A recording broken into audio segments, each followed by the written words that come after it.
the great things about this film is that it's not an ideological film. It's not a film about sexual identity. It's very open, it's very exploratory, but it's important to remember the political context in which it emerged in the early 1970s. This is before Anita Bryant. This is before the sex panics of the late 1970s, for example, that saw the Body Politic, the Toronto gay lib newspaper, hauled into court for having published an article in 1977, Men Loving Boys Loving Men. So it's, in a certain way, an age of innocence before the boom was lowered, before the panics set in, and a certain kind of embargo on discourses and imagery around child sexuality, around intergenerational sexuality, was imposed, that lasted a couple of decades, and from which I think we're only now beginning to emerge. Another very interesting film from the Stereo, that's Bozo Moyle on the left, and Frank Vitale in the center. He's still very hot, I think, but and Stephen Lack on the right, and they're in front of the setting Frites Dorées for several of the scenes that you just saw took place. If you get the DVD, you'll find this little documentary tour of the Maine circa 2008, very, very interesting. So, for example, another very interesting film of the 1970s, Rosa von Braunheim's Army of Lovers, Revolt of the Perverts, includes a whole spectrum of factions within the American gay movements, including an interview with Tom Reeves, who headed Boston Boys Committee and was one of the founders of the North American Boy Love Association. His interview is a kind of manifesto of politics around intergenerational sexuality, around child sexuality. And so much of this political discourse has been disavowed in the subsequent decades by the mainstream gay movement. So this film, I think, is a very interesting document of a kind of era when the revolutionary fervor was very much still in the air of the sexual revolution, of the gay revolution, before a certain mainstreaming occurred. The body politic critic of 1974 recognized, I think, the politics, the implicit politics, because it's certainly not explicit in the film. Ron Damon recognized, quote, "The overwhelming message of the denial of the rights of children is one of the most powerful aspects of the film. Johnny is continually oppressed by the adult world." And parenthetically, I think it's very important that the last image of the film is of Johnny, and it ends up being a film really very much about Johnny's agency.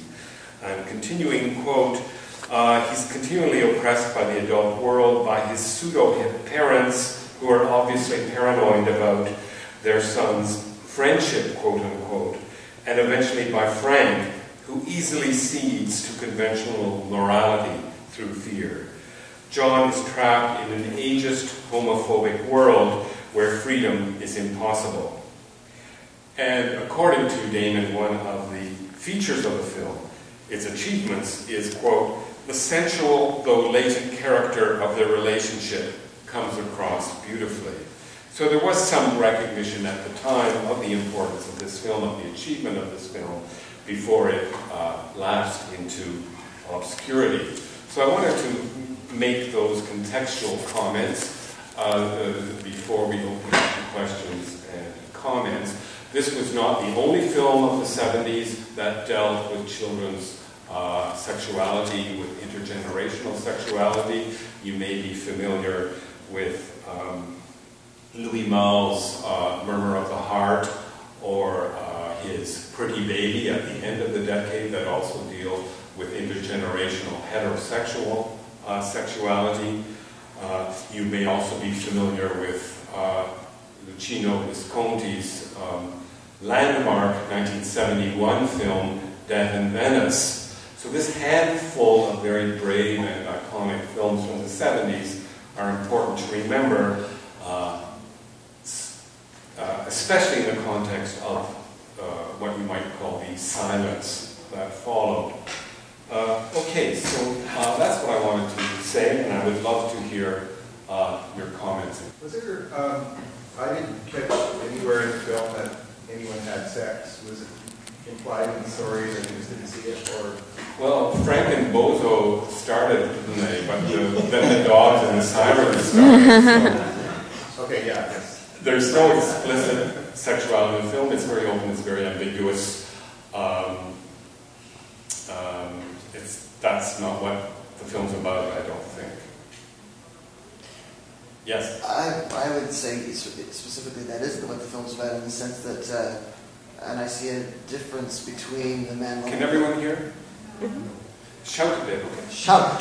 That there's a difference, I think it's an important distinction that there isn't, I don't think there is necessarily sexual acts in the film between Johnny and others, and that there's a distinct difference between man loving boys loving men, or NAMBLA, and the sexuality of a child, which is a nascent understanding of who they are, which is what is portrayed beautifully here, in a heterosexual context is portrayed very beautifully in the film. I think it's called Beautiful Girls, with Timothy Hutton and what's her name, Natalie Portman.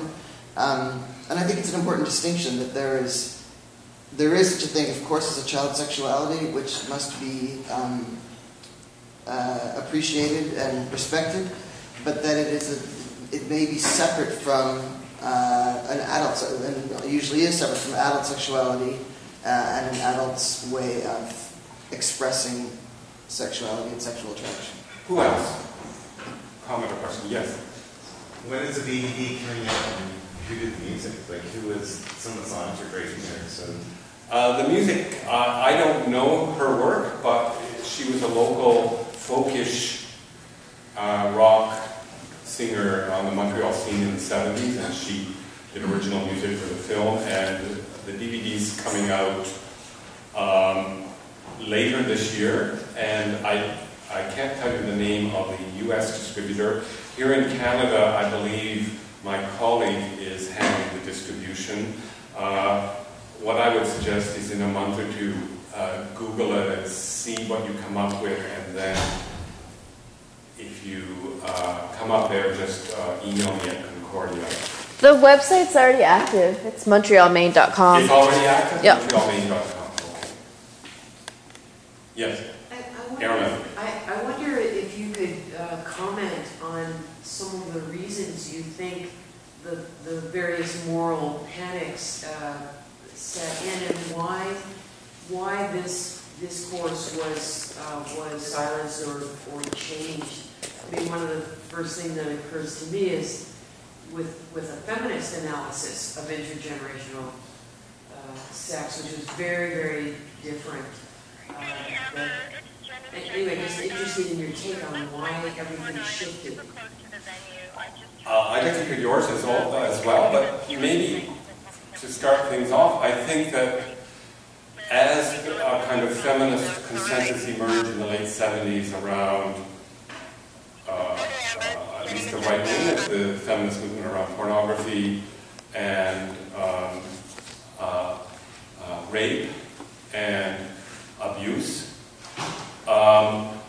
there was a new political constellation forming as well, and coalitions between the women's movement and the new evangelical right in the US especially, but also in Canada, began to have an impact. And I think for this coalition, child sexuality and fear about child sexuality and intergenerational sexuality became a very, very useful plank for this coalition. And you saw it happen in 1977 in Miami with the Anita Bryant